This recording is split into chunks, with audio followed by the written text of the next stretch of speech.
Bonjour et bienvenue dans ce nouvel épisode du Zéro RR Podcast, toujours animé par les frères gallois. Bonjour à tous. Et aujourd'hui, on revient après une courte pause de... Oui, courte. Ouais, on a fait Bon, il y a juste une semaine où on n'a pas tourné de podcast parce qu'on était pas mal occupés. Ouais. Mais certains, du coup, ont pu rattraper le retard qu'ils avaient sur les différents épisodes précédents. C'est vrai que pour ceux qui commencent le podcast, il commence à y avoir pas mal d'épisodes. Et tu sais, souvent, ce que font les gens, c'est qu'ils prennent le dernier. Mais du coup, si tu commences le podcast sur cet épisode et que tu veux écouter les autres, je pense que tu vas être occupé pendant un petit moment. Ouais. Pour du coup cet épisode, on a prévu 2 questions. Est-ce qu'on va faire les deux? Surtout tu sais, il y a toujours les questions qu'on annonce des autres podcasts qu'au final on marque comme fait et qu'on ne fait jamais. Ouais. Sachant que la dernière fois, on avait teasé des questions sur les mollets, etc. J'ai vu que ça avait intéressé pas mal les gens. Et au final, on les a pas faites. Faut qu'on les fasse alors. Faudrait qu'on les fasse et qu'on dédie un podcast. Ça sera les questions oubliées. Un podcast spécial questions oubliées. Podcast, ouais, mais du coup, on va re-oublier des questions dans les podcasts. On sait très bien comment ça va finir. Mais Non, ouais, mais par contre, il faut qu'on gère la frustration de nos auditeurs qui ne peuvent pas avoir les réponses, enfin nos avis du moins sur les questions des précédents podcasts. c'est Faut ça. qu'on trouve une solution. Mais on les fera dans des prochains épisodes. En tout cas, aujourd'hui, on va annoncer 2 questions. Le premier, du coup, ça sera notre avis sur les sauces et les boissons 0%, 0 calories. Et ensuite, on parlera des déloads et sont-ils obligatoires? C'est quelque chose, on en avait déjà parlé dans le podcast avec Lucas Guif. Alors, on en a fait 3, je crois, avec Lucas, et on en a parlé dans 1. Et vaguement, et on avait dit qu'on en reparlerait, donc on va en reparler un peu plus en profondeur dans cet épisode. Mais avant ça, le petit rituel du podcast. Mon frère, que s'est-il passé pour toi durant ces dernières semaines? Est-ce que tu as quelque chose à nous raconter sur eh bien, ce qui t'est arrivé au cours des dernières semaines? Non, pas de grandes nouveautés, si ce n'est que nous n'avons pas nos lunettes sur ce podcast, donc on sera toujours moins sérieux et peut-être que cela va tronquer un petit peu nos réponses. Non, plus sérieusement, rien de particulier sur mon retour, mes retours de séance. Juste un petit point de vue, j'aime bien faire des petits retours sur certains exercices de ma programmation. Donc j'avais parlé voilà, du block pull dans une séance, j'avais parlé du rowing planche. Voilà. Là, je vais vous parler d'un autre exercice. C'est un hack assis linéaire. Donc c'est pas le hack squat, on va dire connu qu'on partage souvent sur nos stories, mais plus un hack assis linéaire. En gros, c'est une presse linéaire à 45 degrés mais inversée. Voilà, en gros, grossièrement, c'est comme ça qu'on peut l'imaginer. Et je la fais depuis pas mal de temps et je l'apprécie. C'est une machine que j'aime bien faire. Mais là, depuis peu, un bel squat est arrivé dans la salle de sport et je vais migrer sur le bel squat bientôt. Mais je voulais pas non plus casser la progression que j'avais sur mon hack assis linéaire. Et donc, la petite morale plutôt, c'était de se dire bon, je vais continuer de progresser autant que je peux sur le hack assis que je réalise maintenant là. Et quand celui-ci crashera, je changerai. Mais je me dis toujours que il faut aller au bout des choses avant de se jeter sur la première nouveauté, le premier truc qui arrive. Et donc voilà, c'était un petit point là-dessus. Des fois, il faut prendre le temps d'aller au bout des choses et pas se dire, bon, bah là, j'arrive en bout de course sur l'exercice et ne pas exploiter ces dernières semaines de progression qui sont parfois les plus importantes, les plus stimulantes et celles qui nous apprennent vraiment à nous rapprocher justement au plus proche de cette intensité maximale que l'on recherche tant. Et la deuxième petite morale, c'est que, enfin morale, du moins un petit fun fact, c'est que j'ai partagé cette séance avec un petit jeune à la salle de sport qui a 16 ans et il a voulu me suivre sur ma séance. Donc moi, je lui dis bien sûr qu'il était le bienvenu et il a fait la même perf que moi, même aussi, même mieux, même j'ai envie de dire même mieux que moi sur cette machine, alors que ça fait, comme je disais, des mois, des années que je la bosse et lui. Il est arrivé comme ça, il dit ouais bah tiens je vais faire comme toi. Alors il est monté en charge progressivement, il a changé son mouvement, etc. Et force de la nature qu'il est, Bon, il a des très bons leviers aussi, il faut dire, mais il a explosé ma performance, alors que moi, je me bute dessus depuis des mois et des mois, et le gars, il arrive, allez hop, je mets comme toi, hop, et j'ai fait la même charge, le même mouvement, avec une profondeur aussi importante, et donc voilà, bah, des fois, c'est surprenant de voir que la jeunesse, enfin, je dis la jeunesse, bon, j'ai 27 ans, c'est tout, mais T'es un vieux, là.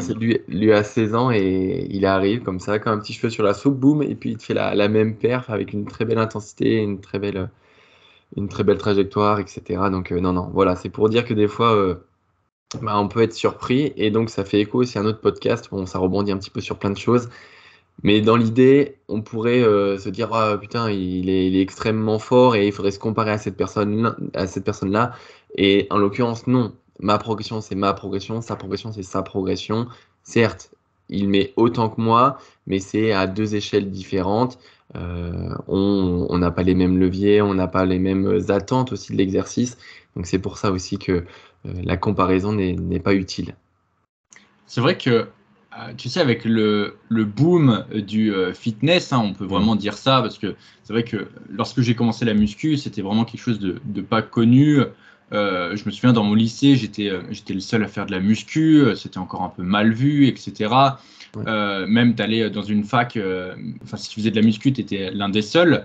Aujourd'hui, j'ai bien l'impression que si tu fais de la muscu dans ton lycée, bah, il y a quand même de fortes chances que tu aies beaucoup de gym bros autour de toi.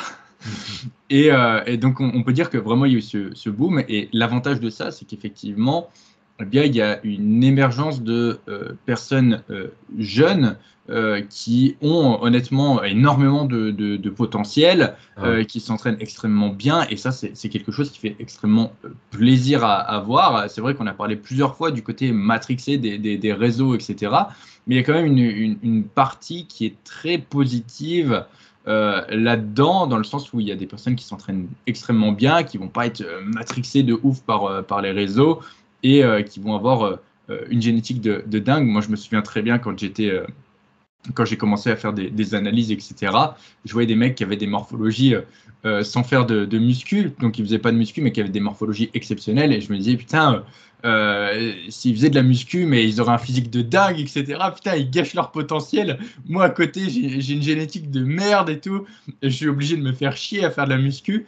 Et en fait, le truc, c'est qu'aujourd'hui, avec le boom, eh bien, il y a ces personnes-là qui ont une génétique exceptionnelle et qui font de la muscu, et du coup, alors bien sûr, il y en a qui ont des génétiques un peu moins bonnes, d'autres un peu meilleures, mais du coup, dans le nombre, vu comme il y a plus de personnes, eh bien, on retrouve des personnes qui vont avoir des performances de dingue, des physiques de dingue, etc. Et ça, c'est toujours très appréciable de voir ça. Et surtout, lorsque bah, tu dis, bah, le mec, voilà, il a 16 ans, il a 17 ans, il a un physique de dingue, il a des perfs de dingue, c'est toujours très appréciable. Je sais que parmi mes suivis, j'ai quelques personnes qui sont très jeunes et qui ont déjà des performances de dingue, qui ont déjà des physiques de dingue. Je me dis, mais ces personnes, voilà, déjà, quand elles vont avoir 20 ans, qu'est-ce que ça va donner?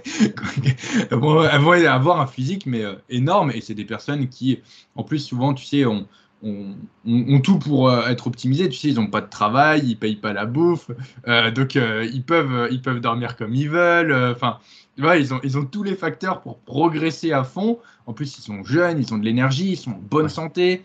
Ils ont rien à côté, tu vois, ils ont pas d'enfants à gérer, ils ont pas de boulot, ils ont pas toute cette pression-là, et du coup, ils peuvent avoir une progression énorme, et on C'est se les meilleures retrouve, années, ouais. c'est ça, on se retrouve avec littéralement des monstres, mais littéralement des monstres. Donc oui, ça, c'est très appréciable de voir ça, ouais. Et puis surtout que, enfin, je pense à ce petit jeune là, il a commencé tout de suite avec les bons mouvements, l'idée d'une bonne programmation. Enfin, il s'était renseigné et il a pas, bon, pas perdu de temps parce que bon, on perd jamais vraiment de temps parce que l'expérience de faire une programmation qui est pas forcément optimale, ça sert toujours, on va dire, pour la suite. Mais lui, il a tout de suite compris comment ça fonctionnait. Et puis bon, bah voilà, il est dans une salle aussi où l'échange est facilité. Il me demande souvent ce que j'en pense. Donc j'étaye un petit peu tout ça. Et bah forcément, quand tu es bien entouré, quand tu as un environnement favorable où tu sais comment bien t'entraîner parce que tu as le mec qui t'a aidé, qui t'a corrigé, qui te dit comment faire, quand tu comprends ce que c'est la surcharge progressive, quand tu es à peu près voilà, rigoureux dans ce que tu fais, ben, voilà, les physiques ils pètent très facilement. bête très facilement.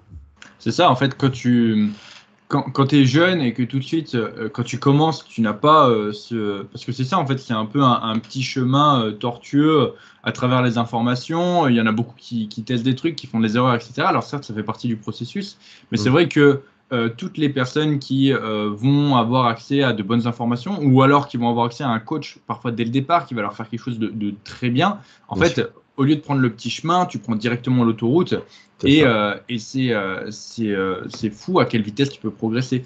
Il y a un de mes suivis, il n'y a pas longtemps, qui m'a dit, mais en fait, le coaching, ce que tu m'apportes avec ton coaching, c'est comme si je me chargeais, mais sans me charger, quoi. Il dit, c'est un gain de temps incroyable, parce que en plus, le mec, il a plus à se prendre la tête avec ses entraînements. Il sait tout de suite que bah, son entraînement, il va lui être adapté, qu'il a juste, en fait, l'entraînement, il a juste à pousser, tu vois. Il a juste à pousser et à appliquer la surcharge progressive avec toutes les méthodes de progression que je lui donne. Mhm. Donc, il a même plus, en fait, il a juste appliqué les méthodes de progression parce que parfois, il y a ça aussi. Il faut appliquer les bonnes méthodes de progression. Donc, Oui. déjà, niveau entraînement, il a juste à pousser dur, voilà. Niveau diète, il a juste à respecter les quantités et le mec, il prend du muscle, voilà, à vue d'œil, quoi. C'est juste ça. Il a juste à bien dormir et voilà. C'est sûr que lorsque tu es là en mode au niveau de l'entraînement, ouais, mais est-ce que ce mouvement-là, il est bien au niveau de mon volume d'entraînement? Si c'est ça, je vais délaisser ça. Ouais, mais du coup, j'aimerais mettre plus l'accent. Tu te prends la tête, tu changes tout le temps, c'est Mhm. trop la galère. Quand bien même tu as un bon programme, bah en fait, quand tu as un bon programme, derrière, il faut avoir les bonnes méthodes de progression. Après, il faut avoir les bonnes exécutions. Est-ce que tu exécutes correctement tes mouvements? Comme tu sais, il faut avoir vachement de recul pour ça. Au niveau de l'intensité, est-ce que tu mets suffisamment d'intensité? C'est très dur, on en a déjà parlé dans le podcast, de gérer sa propre intensité. Toi, tu as l'impression que tu es à l'échec, mais ça se trouve, en fait, tu as 5-6 reps derrière qui te restent. Pareil, si t'as pas, enfin, sans point de vue extérieur, c'est très dur, tu vois, de te dire ça. Et donc ça, c'est au niveau de l'entraînement. Et au niveau de la diète, c'est pareil. Combien de calories il me faut? Combien de macronutriments? Enfin, comment je répartis mes macronutriments? Comment je répartis sur mes repas à la journée? Est-ce que je vais avoir suffisamment de micronutriments? Comment je fais pour varier? J'ai pas envie de bouffer une monodiète. Tout ça, en fait, c'est des trucs que tu vas passer énormément de temps à te poser des questions. Et en fait, c'est ça, en fait, c'est un accélérateur, tout simplement. Et c'est sûr que, sans même parler du coaching, quand déjà tu as de bonnes sources d'informations, que tu cherches à les avoir, mais surtout que dans ta salle de sport, tu as accès potentiellement à des personnes aussi qui peuvent te conseiller. C'est ce qu'on disait sur les entraînements tout à l'heure, qui vont pouvoir te dire si tes mouvements sont bien faits, qui vont pouvoir te dire si tu as suffisamment d'intensité sur tes mouvements. Du coup, pareil au niveau de la diète, si tu as des questions, tu peux leur poser, etc. Tu peux leur montrer, etc. Tout ça, ça va te faire gagner du temps. Malheureusement, bah, déjà, c'est pas en salle commerciale que tu vas trouver ces gens-là.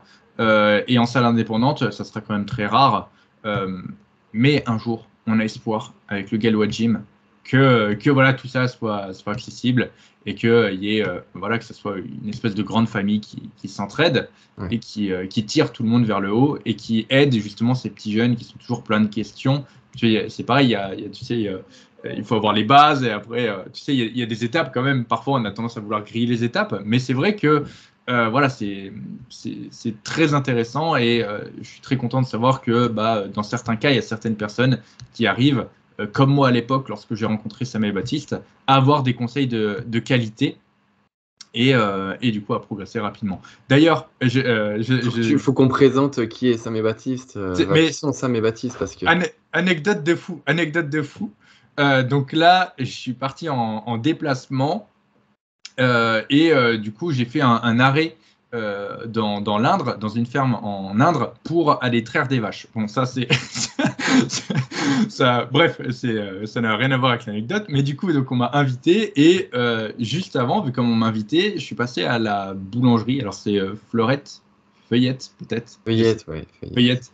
Et j'ai acheté du coup des gâteaux parce qu'on m'a invité et du coup je voulais offrir quelque chose. Et dans la queue de la boulangerie, je sens une espèce de grosse main qui me tape et je me retourne et je vois Sam dont je Trop bien. parle dans le podcast depuis hyper longtemps, qui est là, ultra content de me voir. Et moi aussi, j'étais ultra content de le voir. voilà, on s'est checké, on s'est pris dans les bras, etc.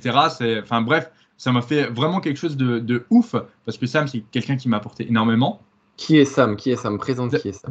Mais Sam, on l'a déjà présenté dans les Mais je précédents pense podcasts. que, comme certains prennent le podcast au fur et à mesure, je me dis que c'est toujours bien de représenter cet animal. Sam et Baptiste, ce sont deux bodybuilders qui, du coup, s'entraînaient dans la salle de sport où j'ai commencé, enfin la deuxième salle de sport plutôt où j'ai été, avec des physiques extrêmement monstrueux. D'ailleurs, Sam, je l'ai croisé, il est toujours extrêmement monstrueux.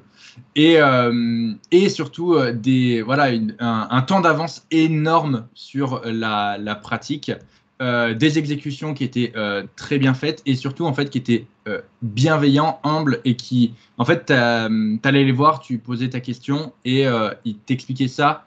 Alors ils t'expliquaient ça d'une façon où c'était pas trop facile pour comprendre l'information.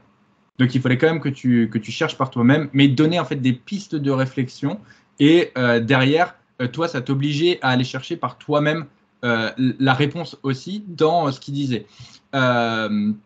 C'est-à-dire que je vais reprendre cet exemple, c'est l'exemple du leg extension que j'ai déjà pris. Je faisais mon leg extension avec les pointes de pied tendues, par exemple, et eux me disaient, dis donc, enfin ils passaient à côté de moi, ils me disaient, bah alors tu fais tes pointes la ballerine. Et voilà, en gros, là il fallait comprendre qu'il fallait pas placer ses pieds de cette façon-là. Donc c'était en fait des choses comme ça où, parce qu'en fait, l'information, quand on te la donne tout de suite, tu la retiens bien moins.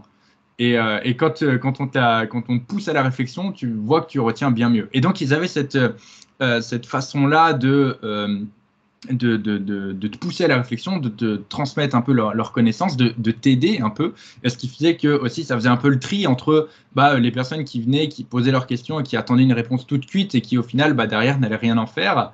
Et les personnes qui, derrière, allaient eh bien, un peu plus pousser leur pratique et qui étaient un peu plus intéressées. Et donc, ils m'ont donné énormément, un background énorme en termes de connaissances, que ce soit sur la diète, l'entraînement, etc. Ils m'ont assuré sur mes mouvements. Et en fait, voilà, il faut savoir, il faut remettre du contexte. Les deux, ce sont deux énormes bodybuilders qui font de la compétition, qui font des places en plus sur des compétitions. Et moi, je suis là, j'ai 14 ans, je suis un petit merdeux. Et je suis là en mode excuse-moi, je veux plus de pecs, comment je fais? Et en fait, ils ont la gentillesse de m'aider et comme ça sur tous les sujets. Et ils le font pas une fois, ils le font pendant longtemps et souvent et pendant plusieurs années. Et donc, ils m'ont transmis comme ça énormément de connaissances, mais surtout toutes les valeurs positives autour de la musculation, c'est-à-dire l'assiduité, la persévérance. Tout le mental, cette intensité, c'est des personnes qui s'entraînaient avec une intensité très importante, le style vestimentaire aussi. Sam et Baptiste, je me souviens très bien, ils disaient au niveau des vêtements, c'est très simple, moins tu en as et plus tu veux le montrer, et plus tu en as et moins tu veux le montrer. Et donc, et ça se vérifiait très bien, tu voyais tous ceux qui du coup étaient très secs, etc., très fins, ils étaient tous en débardeur à flexer devant le miroir, etc. Et eux qui étaient énormes, 50 cm de tour de bras, tu les voyais, ils étaient toujours en sweat, des pantalons très amples, etc. Et aujourd'hui, c'est pour ça que je m'habille qu'en oversize, parce que j'espère que j'ai pris un peu de muscle depuis, mais je me souviens qu'à l'époque, je m'habillais uniquement avec des débardeurs, etc. Enfin bref, voilà, c'est que des phrases comme ça que je me souviens qu'ils m'ont dit, ils m'ont transmis énormément de choses. Et c'est sûr que quand j'ai revu Sam, ça m'a fait extrêmement plaisir. Surtout que je sais qu'il suit ce que je fais, il me l'a dit, qu'il était très fier de moi, de ce que j'étais devenu, de ce que je faisais. Et il écoute aussi parfois les podcasts. Donc Sam, si tu écoutes ce podcast, je te repasse le bonjour. Ça me fait extrêmement plaisir de te voir. Et du coup, tu m'as dit que tu reviendrais, que tu repasserais sur Limoges. C'est avec plaisir. Et j'espère que peut-être on pourra faire une séance ensemble. Donc ça, c'était une petite anecdote, une petite parenthèse assez longue au final. On est déjà à 20 minutes de podcast. Ouais. Mon frère, tu as d'autres choses à dire ou pas? Non, je vais te laisser la parole et puis après on va attaquer sur les questions.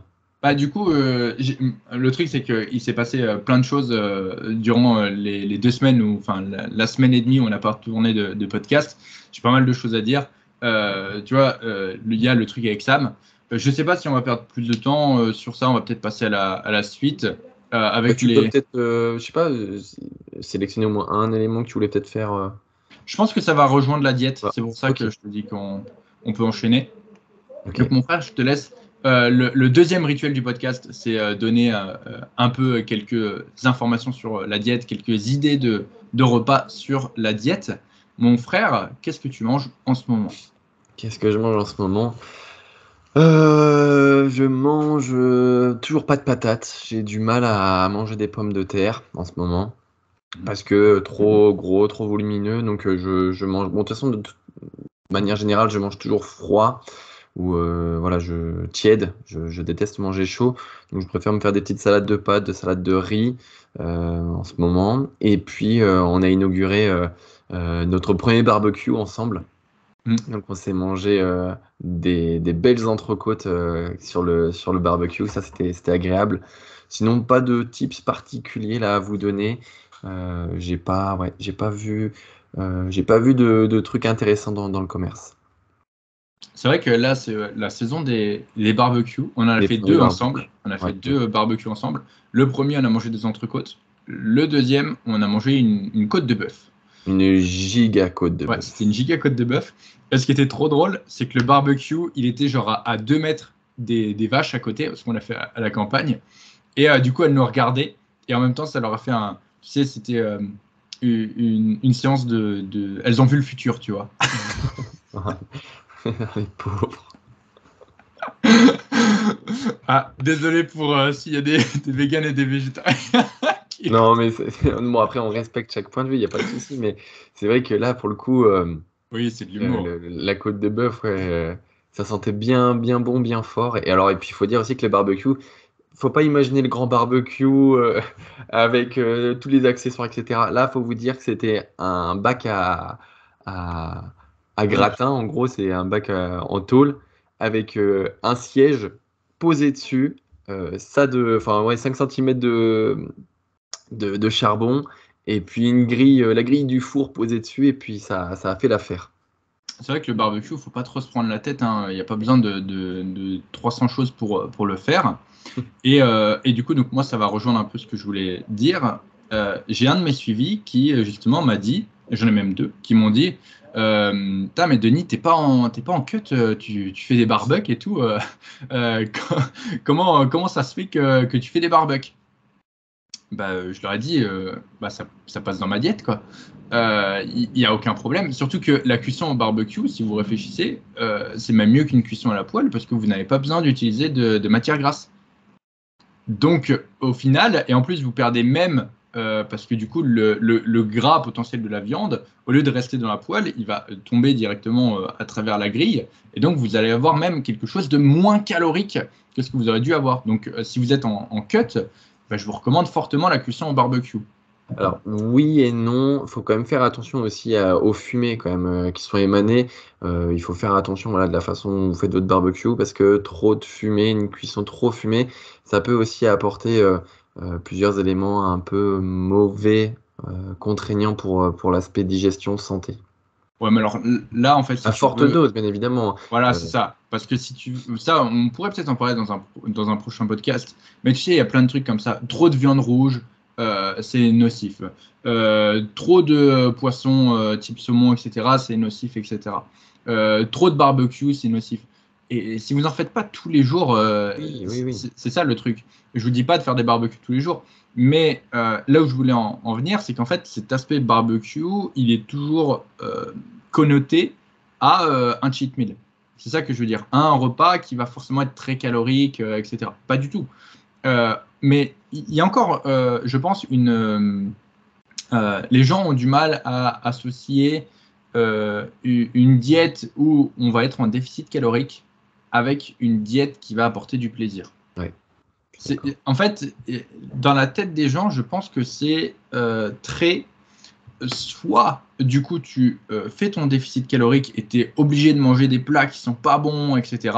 Soit du coup tu profites de la vie, etc. Alors que pas du tout. Déficit calorique et plaisir dans l'alimentation sont tout à fait compatibles. Et même j'ai envie de dire, il faut impérativement Et c'est ça. avoir les deux, avoir de tout, avoir des aliments plaisir, des repas plaisir, même si tu peux avoir que des repas plaisir, mais fonce. Exactement. Et il y a plein de choses comme ça. Et il y a du coup, pas longtemps, un autre de mes suivis qui m'a parlé de la règle des 80-20. C'est quelque chose qu'il avait vu quelque part sur Insta, je ne sais plus où il l'avait vu. Donc la règle des 80-20, alors il y a plusieurs règles des 80-20, mais là, celle-là, c'est 80% d'aliments du coup, de diète stricte et 20% d'aliments plaisir, entre guillemets. Euh, j'ai envie de dire, une bonne diète, c'est 100% d'aliments bons et 100% de plaisir. Voilà, c'est pas l'un ou l'autre, c'est l'un et l'autre. Et c'est ça en fait que les gens ont du mal à comprendre. Moi, je suis en déficit calorique actuel. J'ai perdu pas mal de poids. Et je peux vous dire que j'en vois des plats qui sont super bons. Là, il n'y a pas longtemps, parce que du coup, je me suis remis à filmer des recettes. Vous savez, dans un des épisodes précédents, j'ai parlé de mes recettes. Je les ai repostées sur Insta. Et, euh, et du coup, il y a eu quelques réactions dessus. Je me suis dit, bon, on va refaire des recettes. Donc là, j'ai fait deux prochaines recettes. La première, c'est des cuisses de canard avec des pommes cuites. Donc voilà, honnêtement, qui mange ça? Il n'y a personne qui mange ça. Pourtant, moi, ça fit ma diète, c'est super bon, ça fit mes macros. Aucun problème. Donc j'ai fait cette première recette. Deuxième recette, j'ai fait du saumon en papillote, mais c'est des papillotes généreuses. C'est la papillote qui déborde, quoi. Donc j'ai fait ça, j'ai mangé ça et mon poids continue de descendre. Donc il n'y a aucun problème. Voilà, je me suis pété le bide. Ça m'a apporté énormément de satiété, énormément de plaisir. J'ai pris beaucoup de plaisir à le faire, etc., à préparer ces plats. Et pourtant, eh bien, mon poids continue de descendre. Mais dans la tête des gens, c'est ancré que si tu as un déficit calorique, tu es obligé voilà, de manger ton brocoli pas bon, tu es obligé de manger ton poulet sec, etc. Tu es obligé de péter la dalle, etc., de ne pas prendre de plaisir, d'être tenté à manger des fast-foods, ce genre de trucs.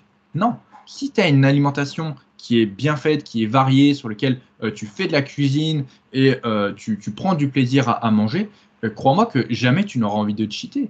Et ça, en fait, c'est aussi, je pense qu'il y a une culture aussi autour de ça, il y a une culture autour du cheat meal en musculation de toute façon.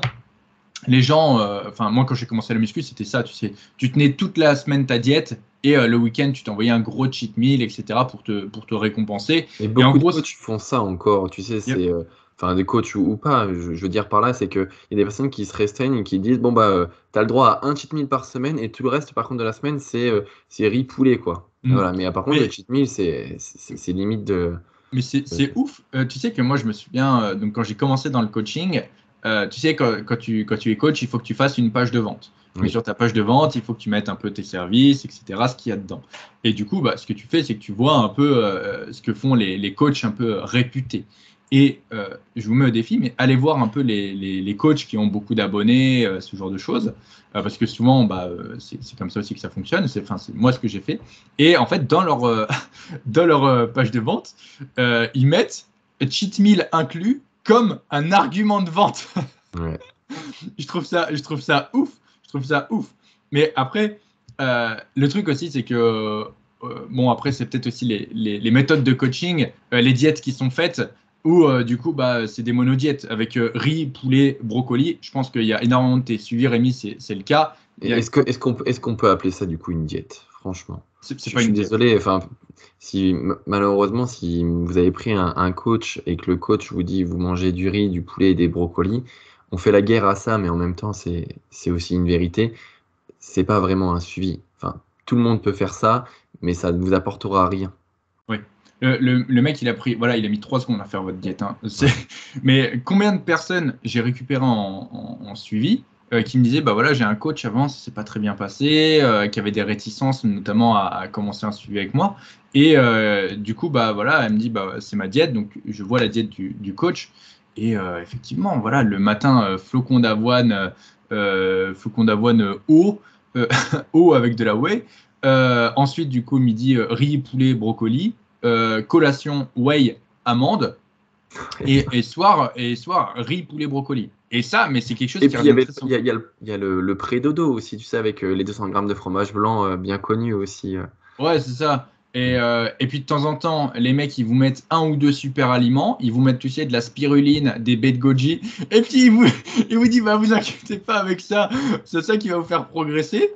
Et puis, en dessous, il y a les liens en mode, utilise bien mon code promo pour acheter ta Prends tel spiruline. complément alimentaire, prends C'est ça. ça. Ah, Il y a, au niveau des compléments alimentaires, il y a 10 compléments alimentaires dans la diète. En fait, il y a plus de compléments il y a plus de lignes avec des compléments alimentaires que de lignes où il y a de la bouffe réelle. Donc, c'est sûr que quand on a ce genre de diète, on peut que avoir envie de cheater. Mais déjà, si votre diète, elle arrive sur un PDF et qui vous dit je vais la changer dans 6 semaines ou 8 semaines, il y a quand même déjà un problème.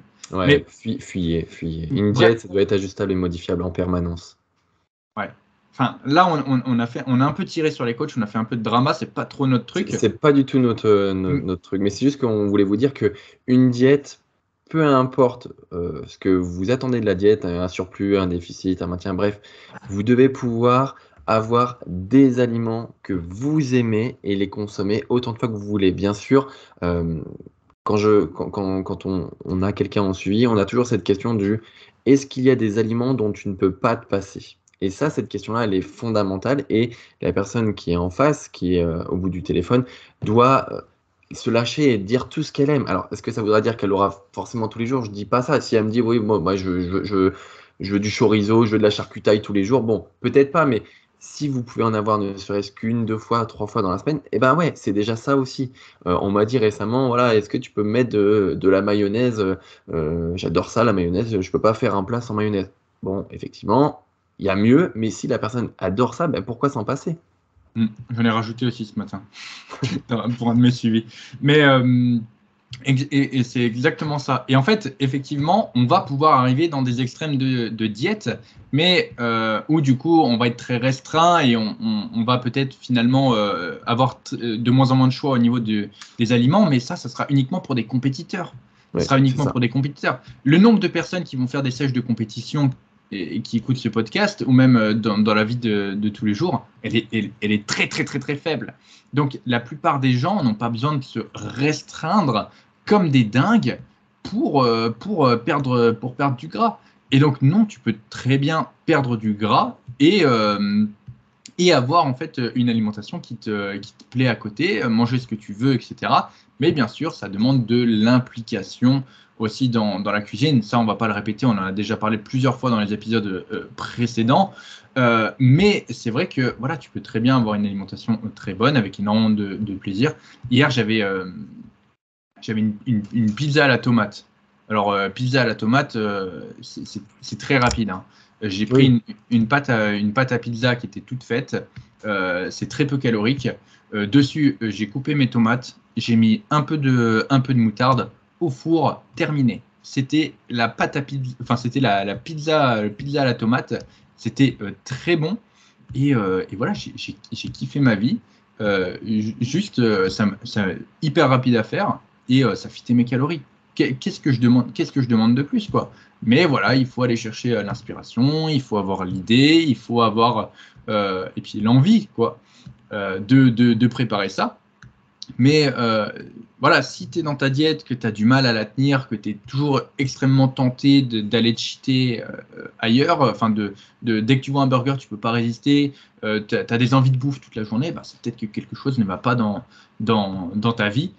Ou alors c'est que tu es à 3 semaines de ta préparation de compétition.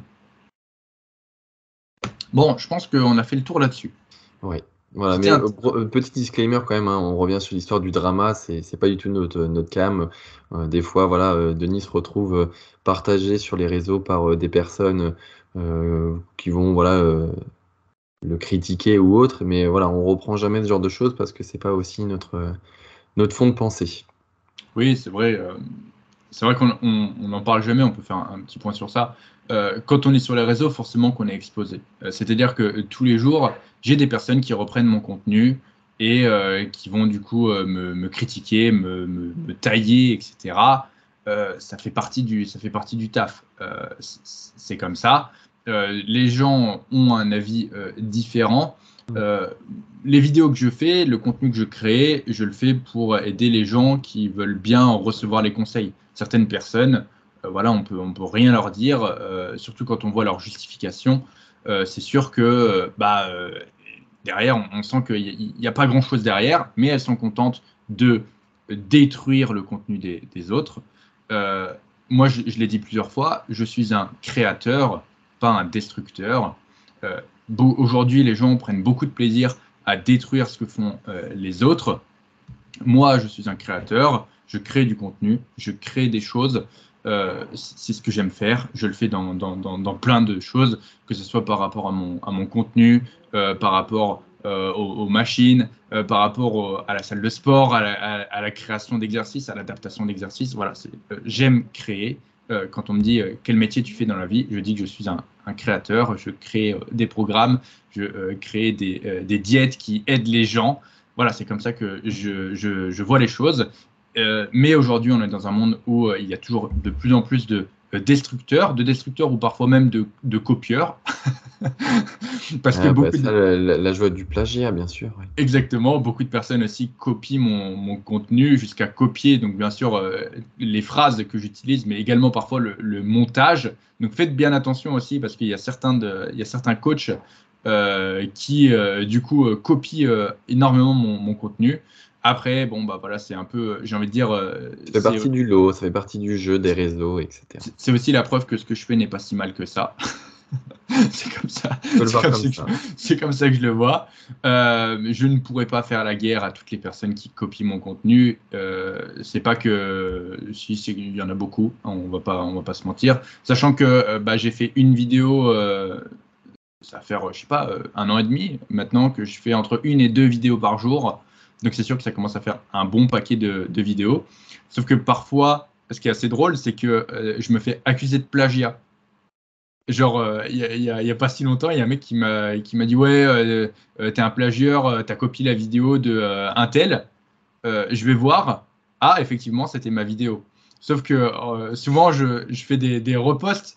C'est-à-dire que quand j'ai commencé mes vidéos, quand j'ai commencé à faire des vidéos, il y a beaucoup de mes vidéos, donc le montage était pas ouf, l'information était pas ouf, etc. Donc souvent, je le fais de temps en temps, je reprends ces vidéos et du coup je les ressors. Et parfois même je les ressors 6, 7 mois plus tard, etc. Donc au final, le mec avait il avait fait un plagiat d'une de mes vidéos qui était sortie 6 mois en avance. Moi, je l'ai reposté 6 mois après. Du coup, au final, c'est moi qui me fait traiter de plagiat alors que c'est le mec qui a piqué ma vidéo. Mais bon, c'est pas très grave, c'est comme ça. Je suis pas là en mode de toute façon, les connaissances, elles sont acquises de tout le monde. Ce qui est un peu chiant, c'est quand le mec, il reprend exactement les mots que j'utilise et il reprend exactement le montage que j'utilise, c'est-à-dire qu'il fait un enregistrement d'écran du montage. C'est un peu chiant parce que moi, je travaille aussi avec des monteurs, donc ils prennent mon travail et le travail du monteur. Donc c'est sûr que c'est un peu chiant. Mais bon, c'est comme ça. Les dramas, il y a beaucoup de gens qui aiment en faire. Parce que du coup, ils explosent, on va dire, sur les dramas. Hein. Il y a beaucoup de vidéos qui sont faites. Tu sais, je t'en avais parlé, Rémi. Les mecs, ils disent arrête de faire ça si tu veux progresser en muscu. Et en fait, quand le mec dit arrête de faire ça, tu me vois faire un mouvement. Et après, du coup, donc, sur la vidéo, il y a moi, il y a Nassim, et je sais plus qui c'est qu'il y a d'autres. Là, c'est un exemple comme ça, c'était récent, ça, et du coup, j'en ai parlé à Rémi. Et en fait, le mec, il fait son buzz uniquement là-dessus, parce que tu nous vois faire des mouvements, et du coup, le gars, il se dit... il dit en plus quelque chose qui va totalement dans notre sens, mais en fait, les gens assimilent après au fait que nous, on fait n'importe quoi. Et donc, on m'a tagué plein de fois en mode Denis, regarde ce qu'il dit, machin. Qu'est-ce que tu veux que je dise? C'est juste qu'il m'a pris comme exemple. Enfin, du coup, là, mon image, on va dire, est aussi utilisée pour ça, mais ça fait partie du jeu aussi.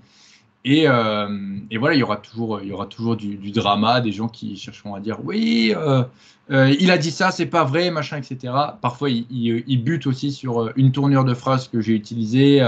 Et puis, tu sais, je fais une vidéo de 20 secondes, ouais, c'est ça, de 20 secondes, et eux, ils vont faire une vidéo de 5 minutes pour dire, oui, il s'est trompé dans sa tournure de phrase, machin, etc.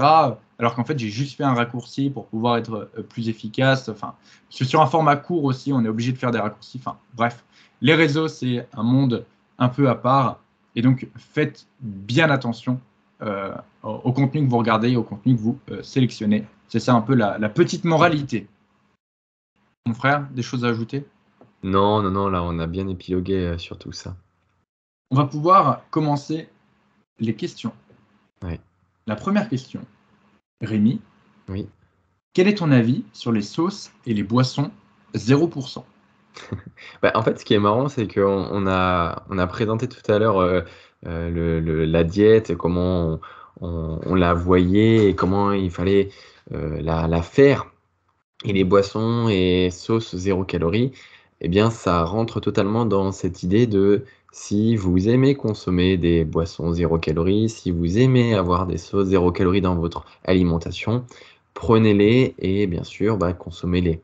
Euh, En revanche, il faut faire attention, on va dire, à ces boissons et sauces 0 calories, puisque on a beau dire, quand on dit 0 calories, c'est un peu un abus de langage, parce qu'automatiquement, si vous mangez quelque chose, surtout une sauce ou une boisson, indirectement, vous avez quand même un petit peu de calories. Et surtout, s'il y a peu de calories, c'est parce que c'est remplacé aussi par tout un tas de petites cochonneries. Donc, vous savez à quel point j'aime regarder la liste des ingrédients et justement, je vais faire un petit aparté là-dessus. Mais lorsqu'on retrouve des aliments ultra transformés, puisque c'est le cas sur ces sauces et boissons 0 calories, eh bien, il y a tout un tas d'épaississants, stabilisants, édulcorants, arômes qui, parfois, à forte dose, peuvent créer des dérèglements intestinaux, donc des troubles alimentaires, pas des troubles alimentaires, mais des troubles au niveau de la digestion, de la flore intestinale. Donc, il faut faire attention avec toutes ces choses-là.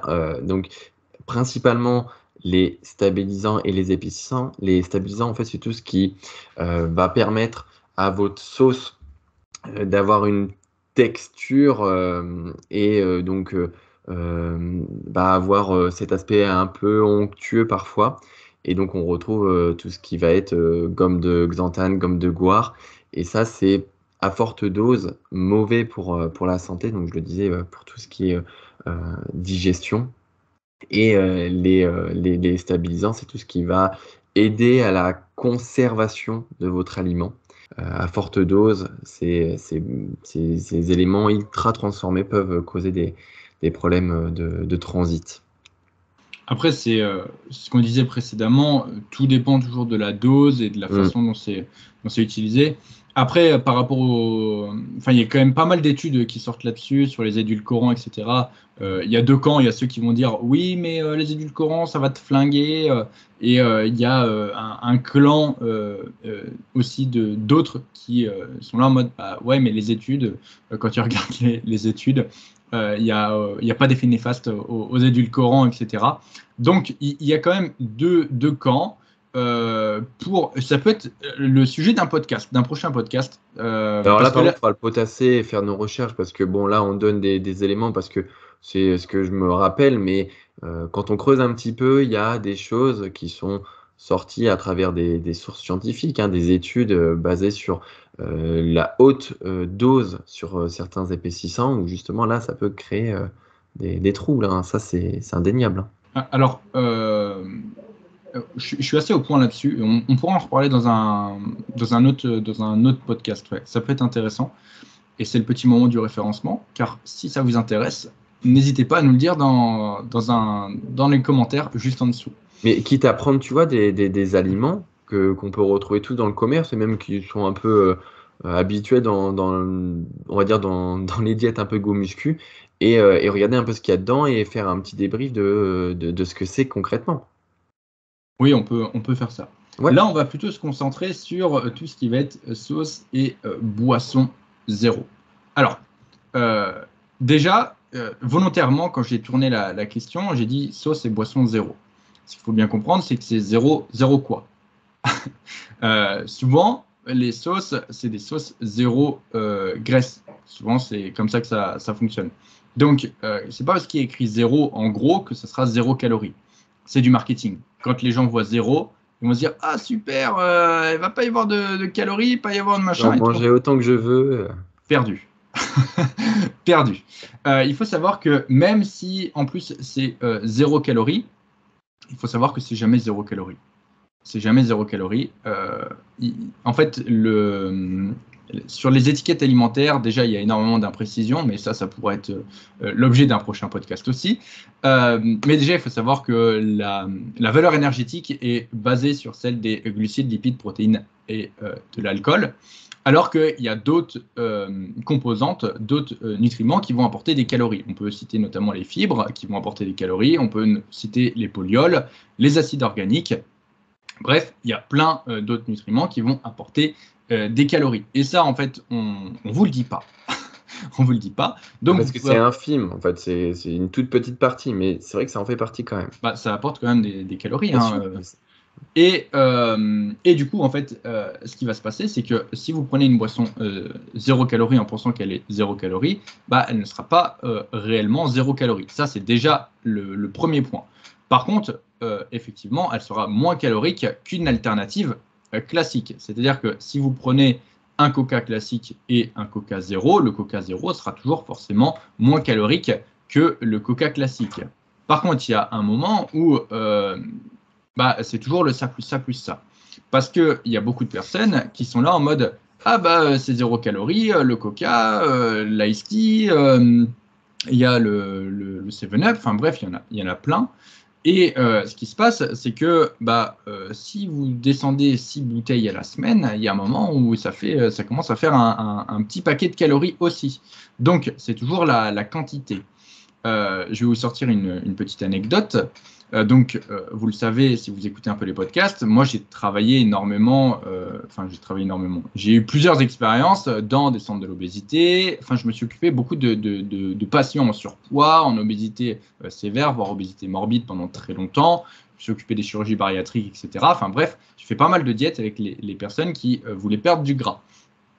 Ce qui se passait souvent, c'est que quand on présentait à ces personnes-là une alternative souvent allégée ou moins calorique. Par exemple, quand on disait à ces personnes, voilà, votre mayonnaise, vous ne pouvez pas vous en passer, passez sur une version allégée. Ce qui peut être une très bonne stratégie. Eh bien, en fait, ce qui se passait, c'est que ces personnes-là avaient tendance à en mettre beaucoup plus. Ouais, augmenter le dosage. Et en fait, à se retrouver avec un total calorique qui était plus important que s'ils avaient une mayonnaise classique. Donc, faites bien attention à ça. Bien sûr, ici, le public qui écoute ce podcast n'est pas le public avec lequel je travaillais. Si vous pesez vos quantités, bien sûr qu'il va y avoir un intérêt, par exemple, à passer d'une version classique à une version allégée.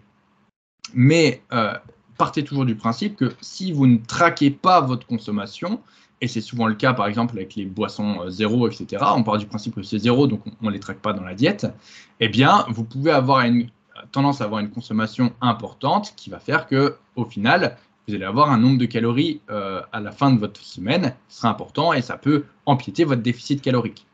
Donc faites attention à ce genre de sauce si vous ne les traquez pas. Sauce ou boisson si vous ne les traquez pas. Maintenant, ça peut très bien être une bonne alternative, dans le sens où les sauces allégées en calories, zéro graisse, souvent on se retrouve avec quelque chose qui est assez faible en calories par rapport à une version classique. Encore une fois, même s'il y a des erreurs sur les étiquettes, sur la façon dont sont comptées les calories, machin, etc., eh bien, on est quand même sur une alternative qui est plus faible. Donc, on part du principe quand même que la valeur on utilise la valeur, de toute façon, il faut bien qu'on ait un repère. Et c'est sûr que vous allez pouvoir assaisonner vos plats beaucoup plus facilement. Vous allez pouvoir ajouter un peu de sauce avec votre poulet qui est tout sec, ça va vous faire plaisir. Donc, tout ça, c'est des choses qui vont augmenter un peu l'appétence de votre plat et vous donner une notion de plaisir plus importante. On en parlait précédemment, la notion de plaisir, c'est très important. Et si utiliser des sauces zéro, ça peut vous permettre d'avoir moins de frustration dans votre alimentation, c'est quelque chose de bien. Partez toujours du principe que la meilleure diète pour atteindre votre objectif, c'est celle que vous arriverez à tenir sur le long terme. Et donc, si utiliser des boissons, là on parle de sauces, si utiliser des sauces vous aide à avoir une alimentation avec plus de plaisir et que vous arrivez à la tenir plus longtemps, c'est forcément bénéfique. Ça, c'est le premier point. Personnellement, j'ai jamais utilisé de sauce allégée. Je n'en ai jamais eu trop besoin. Je sais que certains de mes suivis en utilisent parfois parce qu'ils aiment bien, ils ont cette habitude, etc. Et maintenant, les sauces sont quand même assez abordables. On peut en commander assez facilement, par exemple. Ouais, et puis on en retrouve dans les magasins maintenant, hein. C'est assez commun, hein. Exactement. Mais par contre, faites attention quand même à toujours contrôler votre dosage, parce que le risque, c'est c'est zéro, et on met la dose. Maintenant, les boissons zéro. Les boissons zéro, donc c'est le même principe. Traquez votre consommation. Si vous tombez 6 bouteilles de 2,5 litres par semaine, ça risque de peut-être poser problème quelque part. Par contre, et ça c'est souvent ce qu'on fait, je sais que lorsque je vais boire un verre, lorsque je sais pas, j'ai un date, ce genre de choses, et qu'on va boire un verre, ou qu'on va au restaurant, qu'on prend un apéritif, je vais toujours prendre, en général, c'est le fameux Coca Zéro. C'est la boisson qui ne va pas m'apporter, va m'apporter très peu de calories et va me permettre d'avoir le contexte social qui va avec, dans le sens où si tu dis non, je tourne à l'eau, en général, tu t'exclus un peu socialement. Et donc, si vous avez des événements, ce genre de choses, vous pouvez très bien prendre une boisson zéro. Je sais qu'à chaque fois que je fais quelque chose, un événement avec des amis, ce genre de choses, ou comme je disais, un date, un resto, bref, peu importe, il y a toujours cette solution-là et ça permet d'avoir quelque chose d'un peu mieux et qui fit un peu plus facilement la diète sans pour autant s'exclure des autres, tout simplement. Ouais. Exactement, ouais. Alors, ce qu'on dit toujours, c'est cette adhérence à la diète, hein. Si vous avez besoin de sauce 0 calories, donc on dit 0 calories, mais c'est un abus de langage, hein. C'est peu calories, parce qu'il y aura toujours des calories dans tous les aliments que vous allez consommer. Et donc, ça rejoint totalement ce qu'on disait par rapport à cette fameuse adhérence à la diète. Tout ce que vous allez manger et que vous estimez que c'est peu ou pas calorique, parce qu'on disait que c'était un abus de langage, hein, les sauces 0 calories, boissons 0 calories, il y a toujours des calories dans tous les aliments que vous allez ingérer. Et ça vaut aussi pour tous les compléments alimentaires. Si vous voulez aller jusque-là, vous pouvez extrapoler à ça. Si vous consommez du collagène, des BCA, ça a aussi des calories. Donc, bien sûr que si vous êtes dans une idée d'avoir une idée globale de tout ce que vous consommez, oui, il va falloir le prendre en compte. Je pensais aussi à la malto.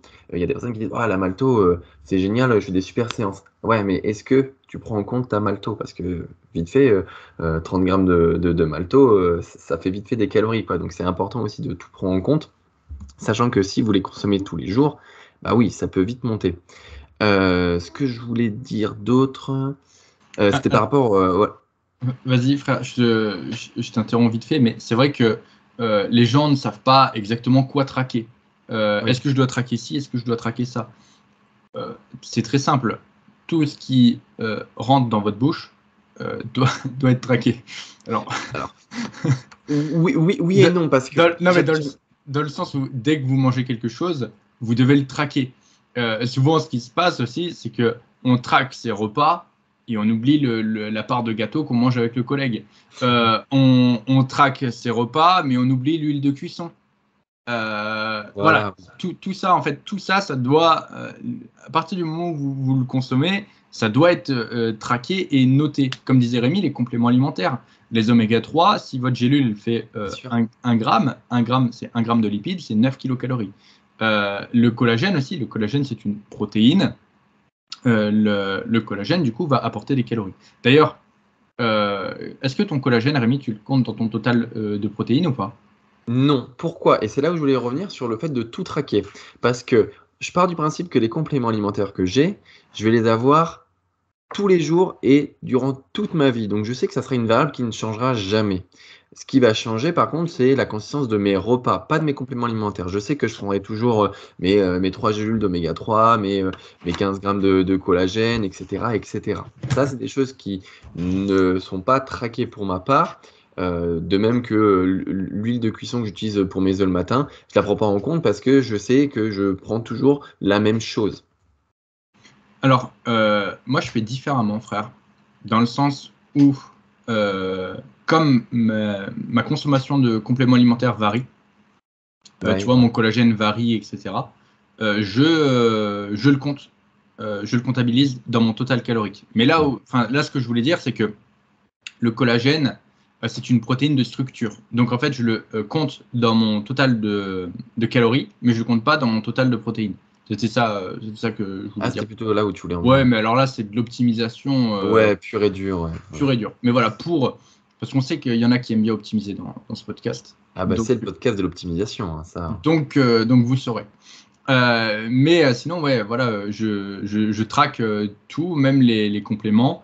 L'huile de cuisson, parfois je m'en sers, par exemple, souvent ce que je fais, par exemple, je sais pas, le midi, je fais une entrecôte, je laisse ma poêle. Et ensuite, à 4 heures, ce que j'aime bien faire, Ça doit être voilà, trop bien. il y a le petit gras de l'entrecôte. Et du coup, j'ai pas besoin de rajouter de matière grasse. Et je fais cuire mes œufs dedans. Et ça, il y a le petit goût de l'entrecôte sur les œufs. Il est midi 10, j'ai trop la dalle. Ouais, ouais. Je peux vous dire que j'en rêve là, j'en rêve. Mais, euh, mais effectivement, ouais, voilà, comme ça me permet de ne pas utiliser d'huile de cuisson. Ça me fait économiser des calories. Et en plus, il y a un goût qui est top. Et en plus, j'ai traqué les calories de l'entrecôte.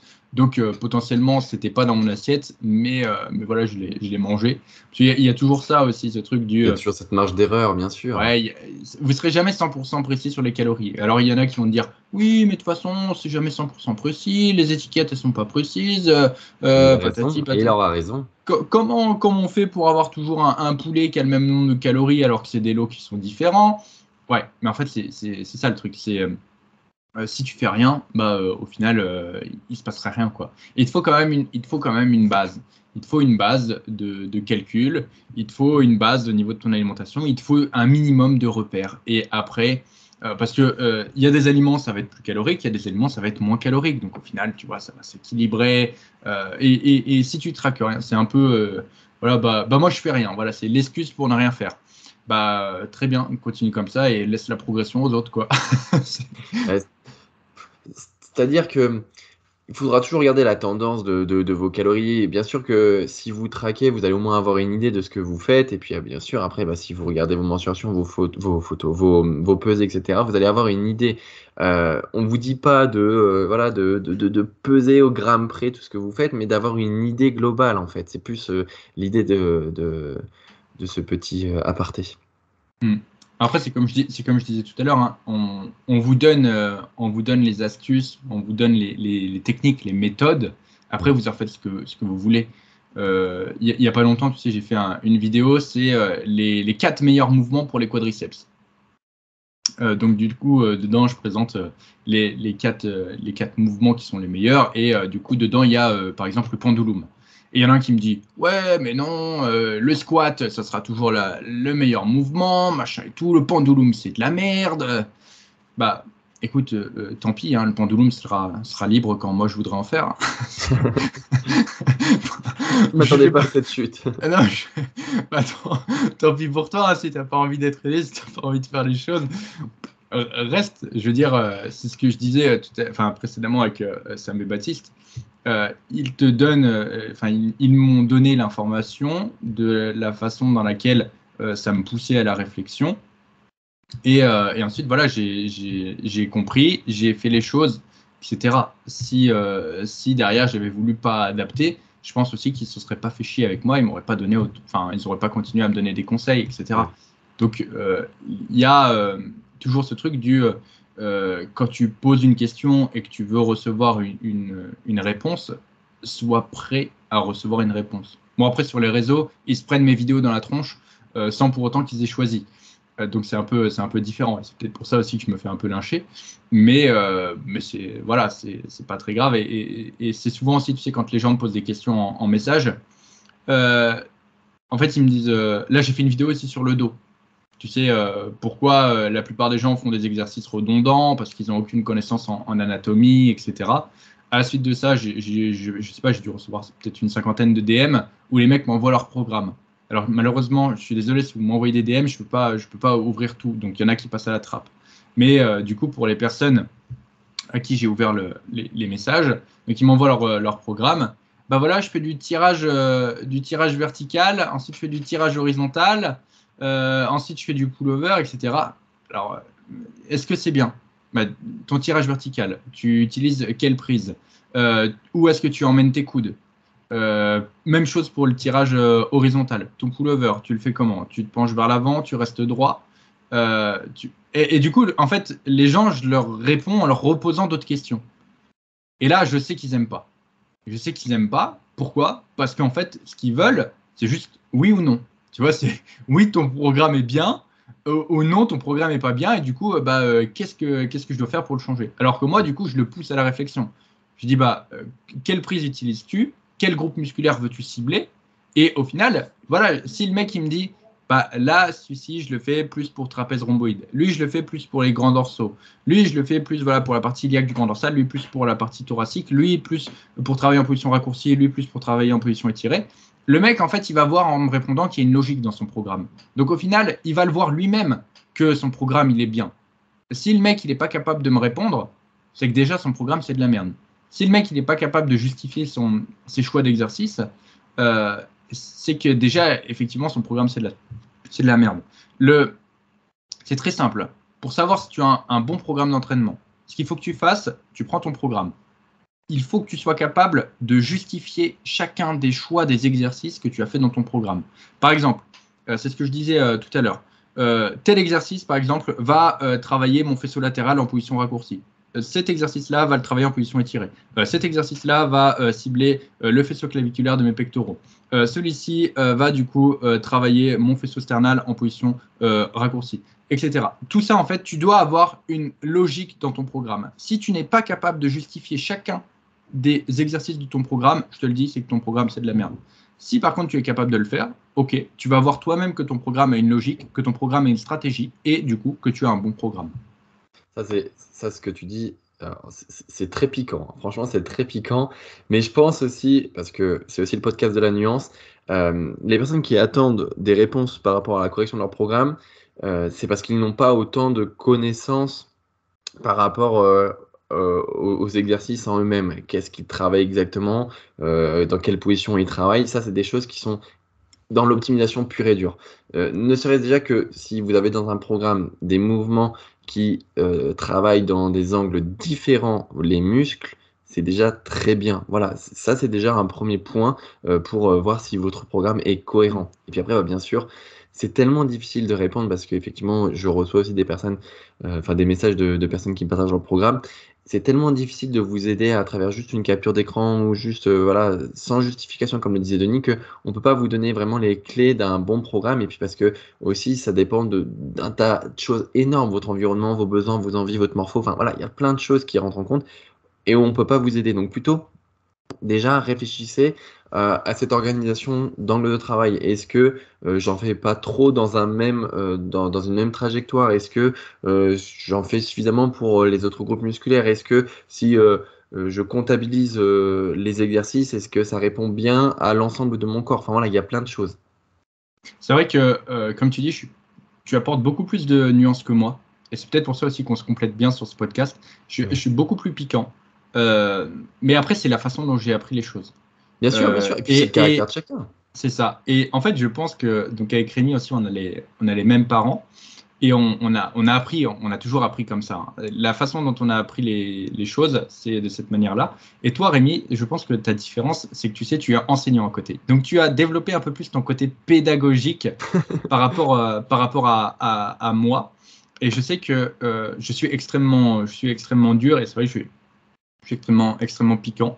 Je prends C'est bien l'exemple. parce que ça rejoint vraiment le caractère de notre père. En fait, Exactement. C'est là où j'allais en venir. Notre père est comme ça, et c'est pour ça d'ailleurs que il a jamais réussi à garder jusqu'au bout un stagiaire ou un apprenti, parce que c'est très. Il faut voilà que il te dit quoi faire, tu fais, et il faut que tu y arrives. Si tu n'y arrives pas, tu te fais défoncer. Si tu fais une connerie, que tu pètes un truc, tu te fais défoncer. Je vais vous donner un petit exemple. Comment j'ai appris à conduire les tracteurs? C'est très simple.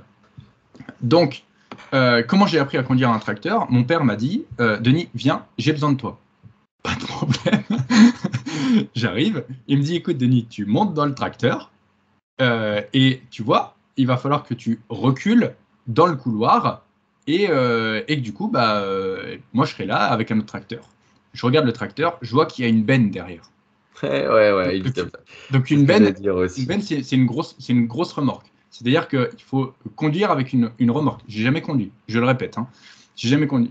Du coup, ok, pas de souci. Donc, conduire avec une remorque, c'est extrêmement difficile, surtout quand on n'a jamais conduit. Je monte dans le tracteur. C'est un vieux tracteur, c'est un vieux Deutz, pour ceux qui connaissent un peu. Et déjà, c'est très simple. Tu as deux leviers de vitesse, c'est-à-dire que tu as les vitesses et les sous-vitesses. Donc, tu as la lente, tu as la très lente, la moyenne, la rapide, la marche arrière. Et ensuite, tu as une deuxième boîte où chacune a des vitesses. Donc, tu as première, deuxième, troisième, etc. C'est-à-dire que tu as, par exemple, ta vitesse lente a une, deux, trois, quatre, cinq vitesses. Donc, il faut que tu passes, enfin, tu as deux boîtes, c'est la merde. Bref, ensuite, à ça se rajoute l'état du tracteur. Je rentre dans le tracteur, j'essaye d'embrayer parce qu'il me dit comment tu démarres? T'embrayes, tu tournes les clés. J'essaye d'embrayer, je mets un pied dessus, je faisais de la muscu à l'époque. Hein. Je mets un pied dessus, il se passe rien. J'appuie comme un dingue. J'ai une leg press à 200 kilos, il se passe rien. Je suis obligé de mettre les deux pieds dessus, tellement c'est dur.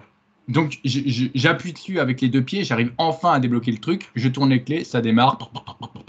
Je lève un peu les yeux, je vois le pare-brise. Le pare-brise est ouvert, pas de problème. Il tient avec un bâton. Ok. à tout moment, ça secoue, il y a le pare-brise qui se ferme. En fait, il est tellement sale que tu vois rien. C'est très simple. Et ensuite, il me dit, voilà, je vous rappelle, c'est une marche arrière qu'il faut que je fasse dans un bâtiment avec une remorque. Il faut que je la fasse rapidement aussi parce que tu n'as pas le droit de le faire lentement. Il faut que ça soit fait rapidement. Et surtout, bien sûr, c'est pas drôle, j'y vois que dalle. Et bien sûr, j'ai 1 mètre de chaque côté pour que la remorque passe. Et ensuite, ce qui se passait, c'est qu'il me chargeait le fumier. Et donc, je devais rouler ensuite sur la route et aller vider au tas de fumier. Donc après, voilà, je vous passe les détails avec les réglages hydrauliques pour lever, etc., dont je n'avais aucune idée. Et surtout, il faut rouler sur la route. Donc, rouler sur la route, ça veut dire aussi passer les vitesses avec du coup l'embrayage qui est ultra dur. Et n'oublions pas la petite précision, il n'y a pas de frein. Ah non, le frein ne marche pas. Tu te souviens, le 2, il n'avait pas de frein. Il avait du frein, mais il fallait bien appuyer bien fort et c'était pas flagrant. Il faut l'appuyer bien fort et c'est ça, en fait, tu ressentais quelque chose quand tu étais avec le tracteur à vide. Mais quand tu es avec une benne pleine de fumier, il se passe rien, quoi. Donc, je peux vous dire que c'est très simple. Je me chiais dessus. Et je transpirais à grosses gouttes. Le siège, il était plein de flotte à la fin, mais je l'ai fait. Je l'ai fait, et ça s'est passé comme ça. Et là, c'est une histoire parmi tant d'autres. Ah ouais, il y en a plein d'autres. On en repartagera quand même quelques-unes, notamment lorsqu'on a construit le bâtiment. On a construit un bâtiment pour justement l'engraissement des veaux. Ça, je pense que il faut bien facile 3 bons mois si on était normaux, on va dire. Mais avec notre père, on va dire qu'on va tripler la cadence. C'est ça, parce qu'en fait, tu dois savoir faire les choses sans jamais même les avoir fait, et tu dois être rapide. Et si tu le fais pas, tu te fais défoncer la tronche. Donc, et puis après, on a notre mère qui est dans la nuance, dans l'accompagnement. Alors après, c'est parce qu'elle aussi, elle vient du milieu, elle est dans le milieu social, donc forcément, c'est vrai que toi, tu tiens plus de notre mère, toi. Peut-être. Mais c'est vrai que, du coup, mes conseils paraissent peut-être un peu durs. C'est la façon dont j'ai appris les choses, c'est ce qui a fonctionné pour moi aussi. Et c'est aussi quelque chose que je retransmets. Par exemple, je m'entraîne avec. Là, il y a Margot qui est venue, donc avec lequel on a fait une série de vidéos ensemble qui est postée sur mon compte Insta où j'ai fait des vlogs. Margot, ça fait quoi 3 ans qu'on s'entraîne ensemble. Je peux vous dire que elle a appris les choses aussi de cette façon-là à la dure. Plusieurs fois, elle a chialé pendant les séances, etc. Mais au final, elle a tiré du positif. Alors, est-ce que c'est la meilleure façon de faire? Je ne pense pas. Est-ce qu'il faut que je travaille un peu la façon dont je transmets peut-être les informations? Très certainement. Je fais des efforts là-dessus, mais en tout cas, ce que je veux dire, c'est que si je suis piquant avec vous dans certaines de mes phrases sur le podcast, c'est pas parce que j'ai envie d'être un connard. C'est parce que j'ai envie de vous aider. Et parfois, justement, en étant un peu plus piquant, ça peut vous aider aussi à avoir un déclic. Et voilà, moi, ce que je veux, c'est juste vous transmettre mon savoir. Et je le fais peut-être pas de la meilleure des façons, mais en tout cas, n'y voyez pas de mauvaises intentions. Ce sera toujours le podcast aussi de la bienveillance. Podcast de la nuance, podcast de l'intensité, podcast de la bienveillance. C'est le podcast de beaucoup de choses. Je sais pas, là vraiment on a divagué dans tous les sens. En plus, je voulais revenir à un truc et ça me fait penser là, tu es en train de boire par rapport aux boissons zéro calorique. Les boissons zéro calorie, elles sont souvent utilisées un peu par défaut parce que bah, forcément quand on s'entraîne ou non d'ailleurs, il faut boire. Et ça, beaucoup de personnes ne boivent pas ou ne boivent pas suffisamment. Et du coup, bah, certaines personnes vont prendre comme stratégie de boire des boissons zéro calorie. Et c'est là où du coup on tombe un peu dans les travers de se dire je vais compenser mon manque d'hydratation en buvant des boissons euh, ultra transformées. Et ça voilà, c'est toujours pareil, il faut les comptabiliser et il ne faut pas en abuser parce que une hydratation avec de l'eau simple, plate, ça restera toujours la meilleure option. Et puis surtout en plus niveau budget, les boissons zéro calorie, je pense que ça doit coûter un peu. Donc rien ne vaut une bonne eau. euh, et du coup, bah, aimer l'eau, parce que beaucoup de personnes aussi n'aiment pas l'eau. J'ai déjà entendu voilà, ça plusieurs fois, et ils compensent avec bah, des boissons zéro calorie. Donc n'hésitez pas, pourquoi pas, à diluer vos boissons dans de l'eau, et pourquoi pas après voilà, en boire de temps en temps, lors des occasions, mais pensez que l'eau, ça resterait quand même la meilleure chose. Alors encore une fois, je ne veux pas vous faire peur, mais si vous écoutez ce podcast et que vous n'aimez pas l'eau, sachez que si je devais faire une petite analyse statistique, lorsque je travaillais avec des personnes en obésité très prononcée, un des facteurs communs, c'est qu'ils n'aimaient pas l'eau. Et honnêtement, si on fait une statistique, plus de 90%, c'était le cas. Donc, si vous n'aimez pas l'eau, laissez-lui peut-être une seconde chance. Mais aussi sur l'eau, c'est assez intéressant. Alors, à part en été, mais surtout en hiver, moi, j'essaye le plus possible de manger mon eau. Ouais. C'est-à-dire que l'eau, vous pouvez, en fait, une bonne part de vos apports en eau viendra de votre alimentation. C'est-à-dire que les aliments contiennent de l'eau. Et sont souvent, en fait, l'eau qui est contenue dans les aliments est souvent bien plus intéressante. En plus, elle est filtrée par le fruit, le légume, par exemple, qui va la contenir ou l'aliment qui va le contenir. Et du coup, ça vous évite au passage d'avoir en fait tout ce que vous pouvez retrouver comme merde dans l'eau aujourd'hui. Donc, parce que c'est vrai que là, en ce moment, je suis sur la ferme, j'ai la chance d'avoir de l'eau de source, d'une source, etc. Pour les personnes qui boivent l'eau de la ville, par exemple, ça peut être un peu plus problématique. Donc, encore une fois, sur le long terme, ça peut être problématique en fonction de la quantité que vous buvez, mais l'idéal, si vous pouvez, c'est par exemple, je sais pas, manger des pastèques. Si vous mangez des pastèques, vous allez avoir un niveau d'hydratation très, très bon, et en fait, vous allez manger littéralement votre eau. Donc, ça peut être une technique, l'été, de manger son eau avec de la pastèque, avec des tomates, ce genre de choses. Et ça me fait penser aussi justement à ça, où lorsqu'on avait fait notre déficit l'année dernière, on avait mis dans nos plats, enfin on rajoutait, et ça m'arrive encore de le faire, de rajouter bien sûr un peu de sauce, de la purée de tomate, des choses comme ça, de la crème légère, etc. Et de rajouter aussi un peu d'eau. Alors les gens nous disent, mais putain, mais c'est dégueulasse, tu es en train de tuer un peu la sauce que tu es en train de mettre. Oui et non, parce que du coup, bah, ça permet aussi à ce que vous êtes en train de manger, bah, de se réhydrater si vous mangez un truc un peu plus sec ou qui date de la veille. Et bah, ça va imbiber un peu le tout et ça sera meilleur à manger. Puis encore une fois, comme le dit Denis, vous allez aussi manger votre eau de cette façon-là. Et puis quelque part aussi, ça rajoute un peu de sauce, un peu de goût parfois. Mm. C'est vrai que je mettais énormément d'eau dans mes plats et tout ce que je mangeais pendant mon déficit l'an dernier, ça baignait. Mm. Et c'est vrai que les gens, quand ils me regardaient en mode mais c'est dégueulasse, qu'est-ce que tu fais? Parce que c'est vrai Une que soupe. je mettais mes pâtes, je mettais ma viande avec, je mettais beaucoup de choses en fait dedans. Et c'est sûr que, bah voilà, encore une fois, c'est surtout dans la présentation. Moi, j'en avais rien à foutre de la C'est moche, hein, c'est présentation. vrai que c'est moche, C'est c'est moche. dégueulasse. Mais je suis sûr que le mec, tu lui donnes la même chose bien présentée, il va regarder le truc, il va faire ah tiens, c'est comme dans Naruto, et tu sais, il va manger ces trucs, ah tiens, c'est les ramen machin et tout, et il sera beaucoup plus content. Donc parfois aussi, c'est juste la présentation qui compte. Moi, ça m'allait très bien, ça me faisait un volume alimentaire qui était bon. En plus, dans ma petite eau, je mettais des épices. Alors il y avait Voilà. les épices mexicaines, il y avait le mélange des 4 épices, ça passait très bien. Ça me faisait plaisir. Et comme je vous dis, il est midi passé, j'ai la dalle. Donc je peux vous dire que ouais, c'était vraiment très intéressant comme façon de faire. Et ouais, en plus, ça me calait bien et ça me permettait de correctement m'hydrater. Ouais, et puis automatiquement, quand tu as, on va dire, en sèche, bah, même si tu peux avoir du volume, tu en auras toujours moins que quand tu es en surplus et tu peux vraiment avoir des gros saladiers en surplus, même si dans l'idée, quand tu es en déficit, c'est d'avoir toujours beaucoup de volume pour visuellement bah, te convenir. Mais rien que le fait de rajouter de l'eau dans votre gamelle, bah, ça permet aussi de améliorer aussi le geste de je mange en fait. Et ça envoie un putain de signal à votre cerveau pour dire bah, là, je suis en train de manger, même si je mange de l'eau avec un peu d'épices, avec un peu de riz, etc. Bah, ça multiplie les allers-retours entre votre gamelle et votre bouche et ça permet aussi une stimulation au niveau de votre cerveau pour dire là, je suis en train de manger, donc j'ai un gros signal de satiété après. Mm.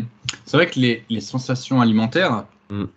c'est quelque chose, encore une fois, si vous écoutez ce podcast, je n'ai pas envie de vous faire flipper, mais si je refais des statistiques, parmi les personnes qui étaient eh bien, en obésité très importante, euh, je crois que là c'est 100%, avaient perdu leur sensation alimentaire. C'est-à-dire qu'elles ne ressentaient ni la faim ni la satiété.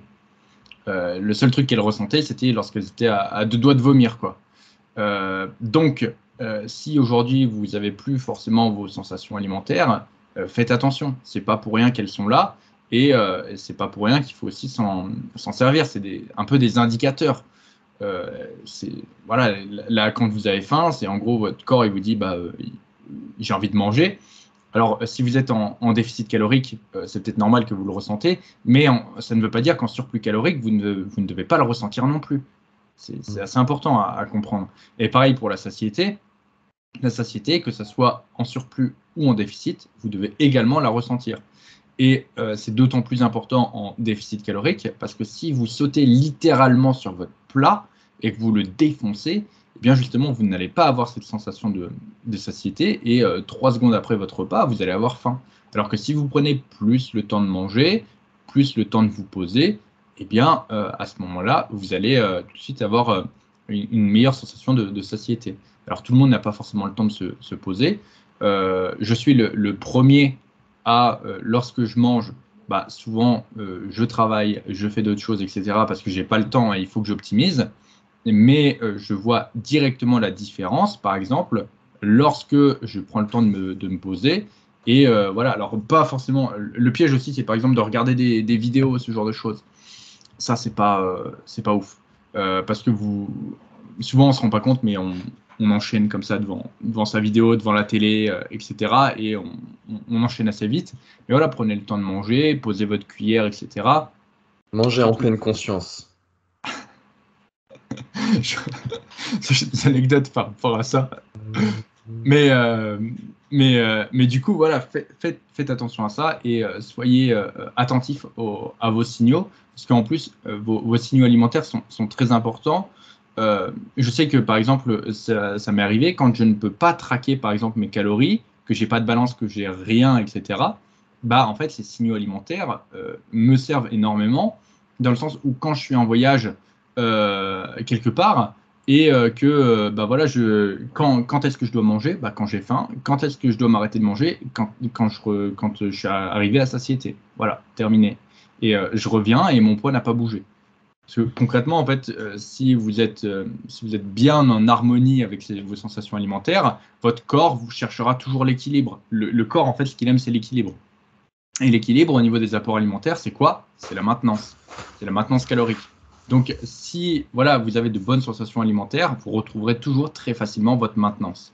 Et c'est pour ça aussi qu'il y a beaucoup de personnes, on a l'impression qu'elles mangent beaucoup, énormément, et qu'elles ne prennent pas de poids. C'est juste que souvent aussi, elles sont plutôt raccord avec leurs sensations alimentaires. Et certes, elles vont manger énormément sur un repas, par exemple, ou lorsqu'on va les voir, mais en fait, ça va s'équilibrer sur le reste de la journée, sur les autres repas, sur la semaine, ou alors elles vont le dépenser aussi sous forme de NEAT ou de petits mouvements nerveux, etc. Le corps cherche toujours l'équilibre. Donc en fait, si vous avez l'impression que quelqu'un mange énormément et qu'il ne prend pas de poids, c'est qu'il a un très bon équilibre. Exactement. Bon, mon frère, 1h20 de podcast, une question. On va pouvoir peut-être enchaîner sur les déloads. J'ai peur qu'elle parte, tu sais, dans le podcast des questions oubliées sinon. Ah ouais, non, mais on va la faire. On va la faire. Bon. Moi, ça me va. Eh bien, on va la faire alors. Dans ce cas, j'ai faim, mais on va la faire quand même. Mon frère, les déloads sont-ils obligatoires? Réponds oui ou non. Oh non, je peux pas. Je dirais pas oui, je dirais pas non. Moi, je dirais non. Est-ce qu'on va être en désaccord sur ce point? Si les déloads sont obligatoires, Ouais. ni l'un ni l'autre. T'as pas d'avis? J'ai pas d'avis parce que je pense. Tu es trop nuancé, mon frère. C'est ça ton problème. Je suis trop nuancé. Ouais. Tu es trop Allez, nuancé. je vais faire l'avocat du diable. Je vais dire oui, mais je vais aussi montrer mes arguments. Très bien. Vas-y. La défense appelle les arguments en faveur du déload. Bon, déjà, peut-être pour représenter un petit peu ce qu'est le déload. Donc, le déload, c'est euh, plus connu dans le monde de la force athlétique. Donc, il s'agit d'avoir des périodes, plutôt des semaines, hein, c'est découpé comme ça en force athlétique, mais du moins des périodes où on va réduire les charges de travail. Alors, il y a également aussi d'autres variantes, hein, des loads, des volumes. Il y a plein de façons de faire les choses. Des loads, on réduit la charge, des volumes, on réduit le volume. Donc voilà, il y a plusieurs choses à comprendre avant d'entamer un petit peu la discussion qu'on va avoir avec Denis là-dessus. Et du coup, on peut l'étendre à tous les champs de sportifs, hein, que ce soit la force athlétique, mais aussi l'haltérophilie, la musculation, le tennis, bref, tous. On peut faire des semaines ou des périodes, encore une fois, où on va réduire l'intensité.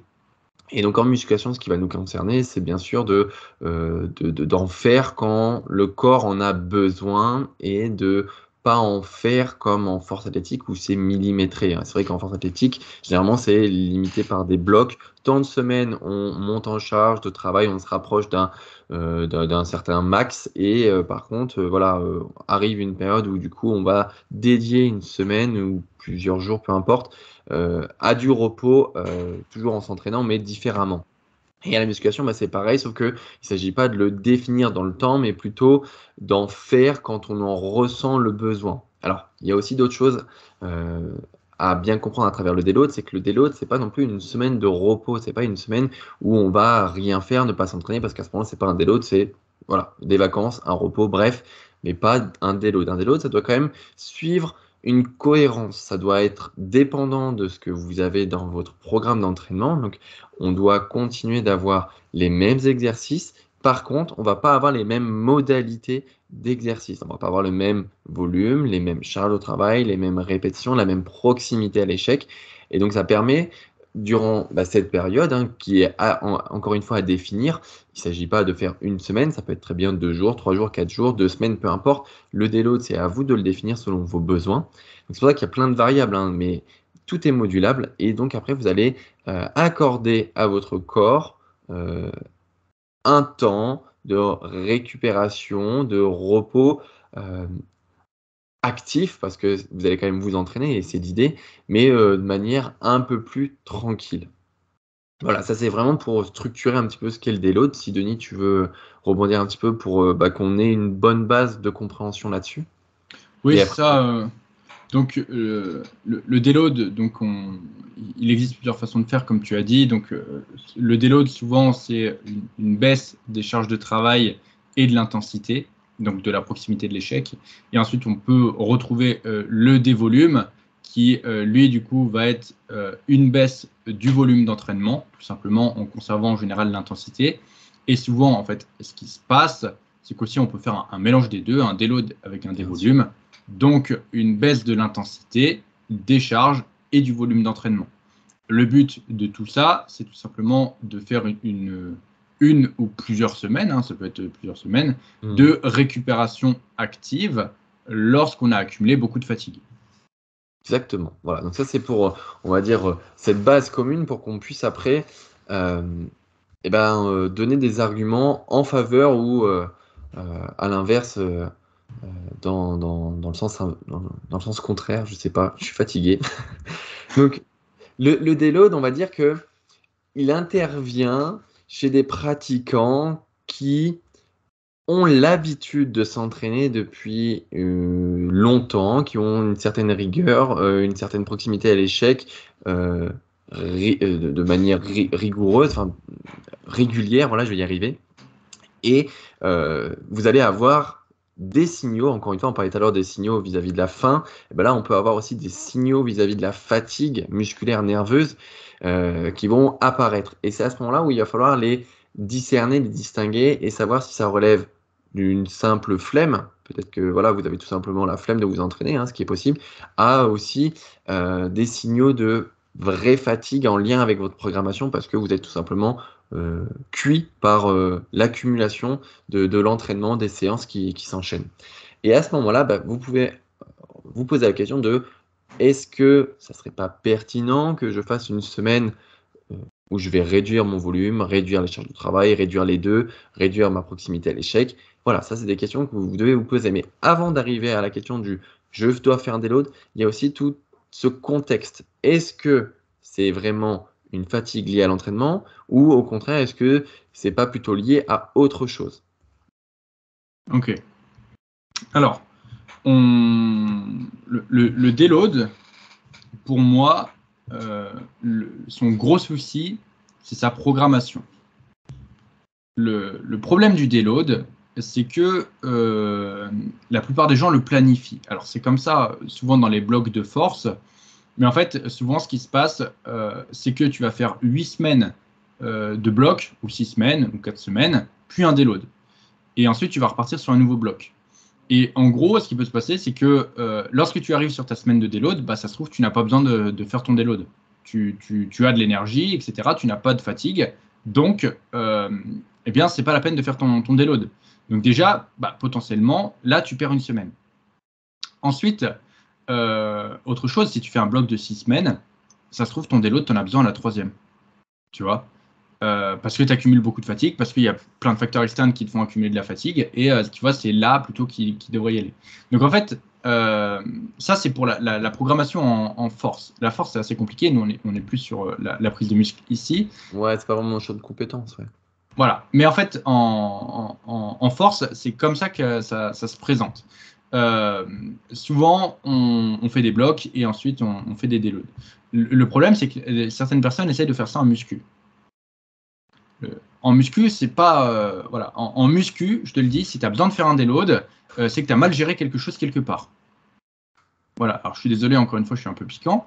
Mais si tu as besoin de faire un déload, c'est qu'il y a quelque chose qui a mal été géré quelque part. Le déload, c'est un peu pour moi, tu disais que c'est une technique avancée. Pour moi, c'est une technique de débutant. Voilà. Euh, L'enfoiré. Donc là, on va pas être en accord, effectivement.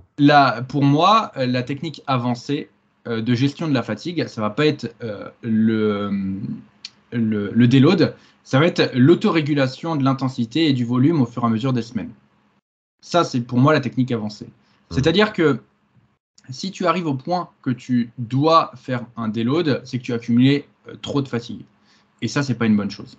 La fatigue, ce qu'on veut, c'est toujours en fait avoir le maximum de stimulation musculaire avec le moins de fatigue possible. Et en gros, faire un déload, ça veut dire que tu es arrivé à tes capacités maximales de fatigue et que tu ne peux plus faire autrement que de faire un déload. Ce qu'il faut, en fait, quand tu commences à percevoir les premiers signaux de fatigue, c'est tout simplement adapter ton volume d'entraînement, par exemple, adapter ton intensité aussi, si besoin, en fonction, pour pouvoir toujours conserver ce stimulation musculaire haute, tout en faisant, du coup, moduler cette courbe de fatigue. Parce que cette courbe de fatigue, en fonction des séances, elle va du coup monter, descendre. Et toi, en fonction de comment tu vas gérer ton entraînement, eh bien, tu vas pouvoir aussi la faire monter et descendre en fonction des choix que tu fais. Ça veut dire, par exemple, quand tu sens que tu commences à être un peu fatigué, ne peut-être pas aller chercher des 0 RIR, mais garder 1 ou 2 RIR. Sur les gros mouvements type hack squat, passer de 2 séries à 1 série pour pouvoir mieux gérer ta fatigue. Ça, en fait, c'est ce qu'on appelle l'autorégulation du volume. Et au final, si tu fais ça, tu vas voir que tu vas toujours garder sous contrôle tes niveaux de fatigue et tu n'auras pas besoin de faire de périodes de déload. Encore une fois, c'est une technique avancée. Pourquoi ? Parce qu'il faut être capable de reconnaître les signaux de fatigue, les percevoir et correctement les interpréter. Donc, effectivement, c'est là où je disais que la technique du déload, c'est un peu la technique de la simplicité. Ça se trouve, tu as juste besoin d'autoréguler ton volume sur 1 à 2 séances, et toi, tu vas taper une semaine où tu vas potentiellement avoir une stimulation musculaire qui, au final, sera inférieure. C'est pour ça que le déload, j'ai peut-être été un peu trop piquant en disant que... Non, piquant, c'est le mot qui revient beaucoup là dans le podcast. Mais voilà, c'est ce que je voulais dire. Et au final, ce qu'il faut, c'est, entre guillemets, ne jamais avoir besoin de faire de déload, sinon ça veut dire que quelque chose a été mal géré.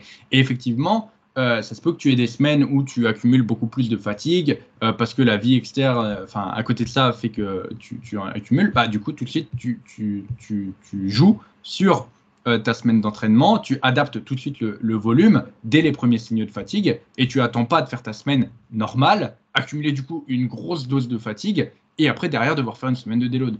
Pour moi, il n'y a pas d'intérêt. Donc, c'est pour ça que le déload, c'est pas forcément quelque chose avec lequel, quelque chose que j'aime bien. Dans le milieu de la force, comme je disais, souvent on s'arrange pour faire des blocs, pour faire monter l'intensité de façon crescendo, pour que ça tombe plutôt bien, etc.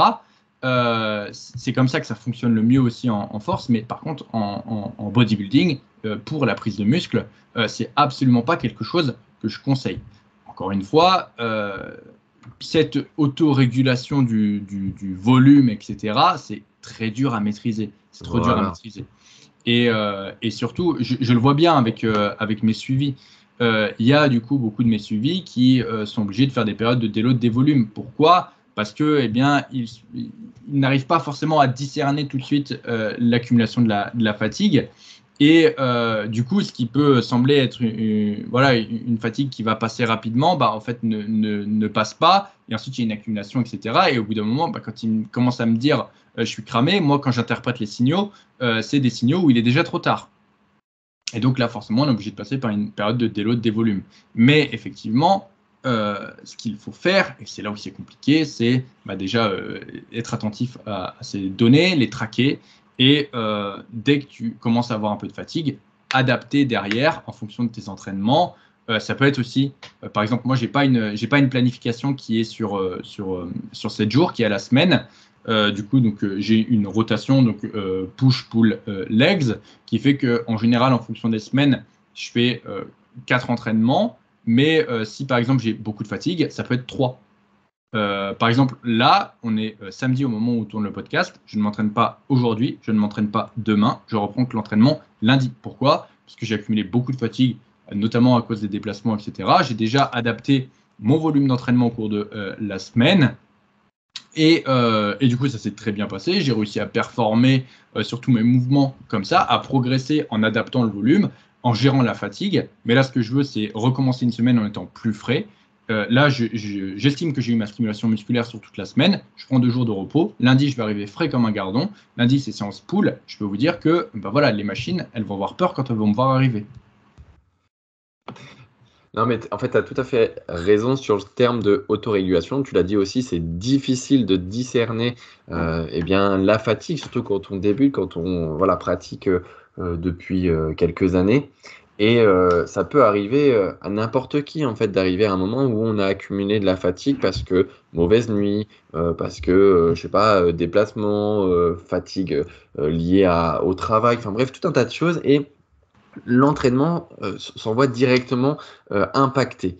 Donc, ce que je veux dire par là, c'est que le déload aussi, il ne faut pas le voir comme quelque chose de mauvais. Et si vous vous êtes cramé et qu'il est trop tard, mieux vaut essayer de faire un déload plutôt que de s'entraîner comme si de rien n'était, parce que c'est là où, du coup, vous allez être frustré parce que vous n'avez pas réussi à bien vous entraîner, mais parce que peut-être que vous allez aussi vous blesser. Et ça, c'est tout ce qu'on ne veut pas en musculation. Donc voilà, pour donner un exemple, moi j'en fais très peu. Si j'en ai fait un l'année dernière, j'en ai fait un nouveau là en début d'année. En début d'année, non, il y a 2-3 mois, quelque chose comme ça. Et c'était lié à une accumulation de facteurs externes à la musculation où en fait j'ai pas vu la fatigue arriver et c'était vraiment au dernier moment où j'ai vu que c'était trop tard et qu'il était nécessaire pour moi de faire une semaine de déload parce que je savais que c'était ce qui allait répondre au mieux à mes besoins sur l'instant précis. Donc j'ai fait ma semaine, j'ai fait voilà, au lieu de faire mes 5 entraînements habituels hebdo, j'ai fait mes 4 entraînements, j'ai fait 4 entraînements avec bien sûr une réduction des charges et du volume, j'ai fait les deux et la semaine d'après j'étais, comme Denis l'a dit, frais comme un gardon, prêt à repartir et les machines n'avaient qu'à bien se tenir. Donc voilà, ça c'est pour dire que à chaque situation, à chaque personne, une réponse individuelle et adaptée. Voilà, il n'y a pas de c'est bien, c'est pas bien, toujours dans la nuance, podcast de la nuance. Il faut absolument trouver ce qui vous correspond. De toute façon, en fait, c'est un peu comme l'intensité. Si tu veux connaître un peu tes niveaux de fatigue, il faut déjà que tu te sois cramé, tu vois. En Oui, c'est gros, vrai. il faut déjà que tu étais dans les niveaux de fatigue extrême pour savoir où justement se situent ces niveaux de fatigue extrême. Parce que parfois, en fait, tu te sens un peu fatigué, mais c'est une petite fatigue. Et si en fait tu ne sais pas ce que c'est que la grosse fatigue aussi, bah tu peux pas, tu peux difficilement juger. C'est Donc ça. oui, et oui, c'est pour ça qu'avec Rémi, on est déjà tombé dans des extrêmes à devoir aller faire des déloads ou des dévolumes. Mais parce que si tu ne passes pas par là, bah, tu peux pas savoir quoi. Où est-ce que tu dois commencer à autoréguler, etc. Donc après, bon, je m'inquiète pas pour les gens. Il y en a beaucoup qui connaîtront jamais cette sensation de fatigue extrême, hein. Il y en a beaucoup qui ne s'entraînent pas assez dur pour ça et qui du coup, dès qu'ils auront une petite fatigue ou comme tu dis une petite flemme, ils vont prendre ça pour de la fatigue. Mm, Donc voilà, cette question du déload, est-ce que c'est obligatoire? Absolument pas. C'est une étape par laquelle tu vas devoir très certainement passer dans ta quête de l'intensité, j'ai envie de dire. Mais ensuite, c'est une étape qu'il faudra éviter, dans le sens où une fois que c'est acquis, eh bien, essaye plutôt d'autoréguler ton volume au fur et à mesure pour pouvoir voilà, toujours gérer cette dose de fatigue. Comme je disais, en fait, c'est un graphique avec une stimulation musculaire qui, du coup, va toujours chercher à être constante et une fatigue qui, elle, va monter, descendre en fonction de ce que tu fais. Et la fatigue, ça peut très vite monter, hein. On peut citer Lucas Guif qui est intervenu dans un podcast, je ne sais pas si tu connais le 0 RR podcast, Rémi, qui est un très bon podcast, je mm. recommande Ouais, d'ailleurs. ouais, ouais. Il est Et, et, intervenu 3 fois même, je crois. mm, et il nous disait dans un de ses podcasts qu'il était parfois à une musique de devoir faire un déload. C'est-à-dire que parfois il trouvait une musique tellement bien, tellement entraînante, qu'en fait il pouvait pousser l'intensité tellement loin que ça allait le cramer et qu'il allait devoir en faire un déload derrière. Donc c'est sûr que les niveaux de fatigue, ça peut très très vite varier, hein. Moi je vois hein, je prends l'exemple d'une séance jambes parce que j'en ai fait une il n'y a pas longtemps, bah, j'ai juste à rajouter une série de hack squat. Voilà. Tu peux être sûr qu'au niveau de la récupération, derrière, ça va pas être la même, hein. Même une série de leg curl parfois. Donc c'est sûr que tu joues toujours, tu es toujours en fait tu marches sur un fil et en fait tu es en équilibre. Et à tout moment, en fait, en fonction des séances que tu fais, c'est comme s'il y avait quelqu'un qui te poussait et il faut toi que du coup tu te rattrapes avec tes mains, avec ton équilibre pour revenir sur le fil. Mais à tout moment, en fait, il y a une grosse série de hack squats qui peut arriver, te pousse et qui te fait tomber du fil. Et là, c'est trop tard, t'es cramé, il faut que tu fasses un déload ou un dévolume ou voire un mix des deux. Donc soyez un excellent funambule, comme Denis. Exactement. J'ai pas d'équilibre. C'est pour ça d'ailleurs qu'on travaille sur machine, hein, parce que voilà, on veut avoir de la stabilité. Partez du principe que le seul endroit où je suis pas trop mauvais, c'est en muscu. Tout le reste, je suis mauvais. Non, Denis, le tennis de table, arrête. Je suis une brêle au tennis de table. Je suis mauvais comme tout, tu parles. Faut t'y remettre. La muscu, c'est vraiment le seul sport dans lequel j'ai excellé. Tout le reste, je suis pas très bon. Il faut reconnaître ses faiblesses, Rémi. Il faut prendre conscience de ses forces et prendre conscience de ses faiblesses aussi. C'est très important. Exactement. Bon, je pense qu'on a fait le tour de la question, mon frère. Ouais. Voilà, on peut rajouter aussi un petit disclaimer. Ceux qui pensent qu'une semaine de déload, c'est une semaine de contre-productivité, eh bien non. Sachez que c'est ce que j'aime toujours dire. Quand vous avez besoin de lâcher un petit peu de lest, etc., bah, c'est toujours reculer pour mieux sauter. Voilà, prenez ces moments où vous avez besoin de réduire les charges, passer un temps de déload ou de dévolume. Bref, c'est vraiment pour vous regalvaniser pour être encore meilleur sur les semaines suivantes. Mais bien sûr, ce que vous devez chercher, c'est pas le dévolume ou le déload, c'est l'autorégulation. Après, faites attention hein, dans le sens où parfois vous êtes tellement cramé qu'un déload ou un dévolume, ça peut également vous rajouter de la fatigue. Parfois, quand vous êtes vraiment cramé, il vaut mieux aussi prendre, pourquoi pas, une semaine off complète. Voilà, oui. On va reprendre l'exemple d'une autre personne qui est intervenue dans ce podcast formidable, qui est Flo.